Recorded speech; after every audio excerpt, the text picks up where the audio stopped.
Hey guys, today we're going to make a motion comic with Adobe Photoshop CS6 because it's what I have. I want my comics to be as mobile friendly as possible, so I use a vertical scrolling format. I rough out my layout in a big vertical file, then I take individual panels into their own files to clean up the drawings and add animation. We want the animation to enhance the reading experience, not interfere with it. Most people read comics pretty quickly, and if you have a big animated movie in the middle of your comic, it will break up the flow. So the animation should just be a short repeating loop. The movement is usually only there to add emphasis, not deliver information. If there's text, it should stay on screen the whole time, and if the animation does reveal any key information, that should happen pretty quickly. That way the reader can glance at your animated panel and digest it just about as quickly as if it were a static panel. Here is a comic panel of a little fish with great legs, and we're going to add some animation to him. Photoshop CS6 isn't necessarily optimized for animation, but it is a very versatile program and it can do everything we need it to do right out of the box.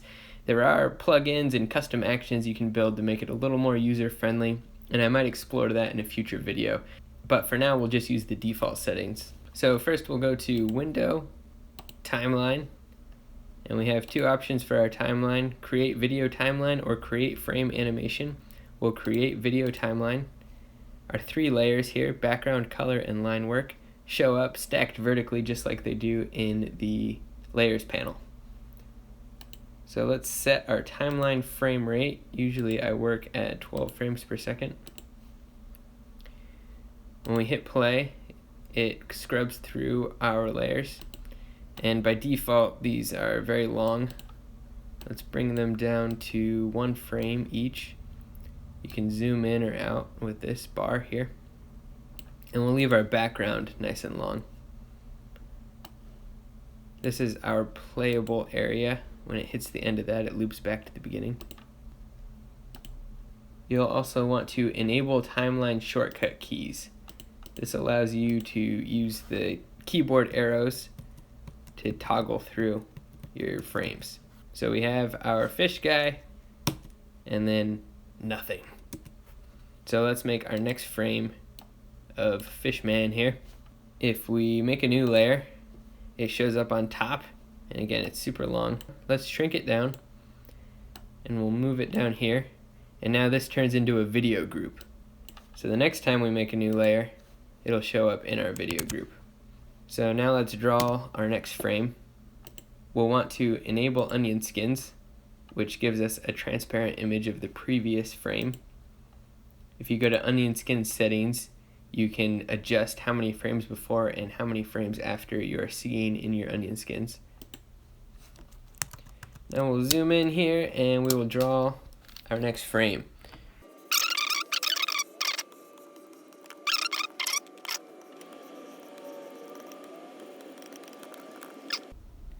That looks pretty good. Now we'll add an in-between frame. So what I just did there is I grabbed my previous layer and I duplicated it.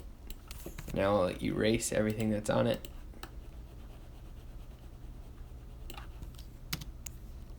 And you don't have to do it that way. You could just make a new layer and shrink it down. But I like doing that because then it's automatically the size that I need it to be. Okay, turn on onion skins again. So now I can see the frame before and the frame after. I'm going to change that to just the frame before.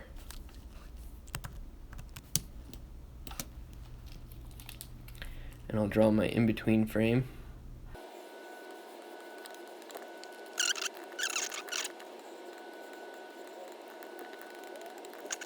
And then we'll duplicate this in-between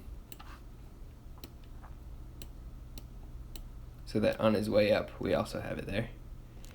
Now we need to do the same thing with our color frames. So real quick, I'll color him in.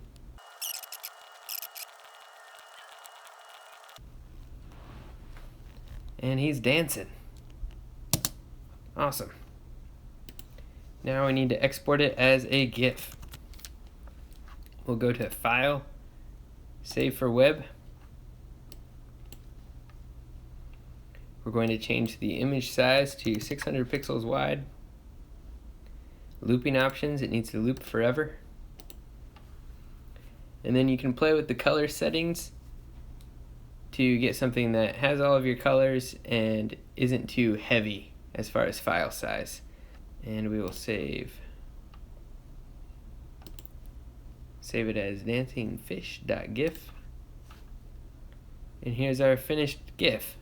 So now you can drop it into your website and you have a motion comic.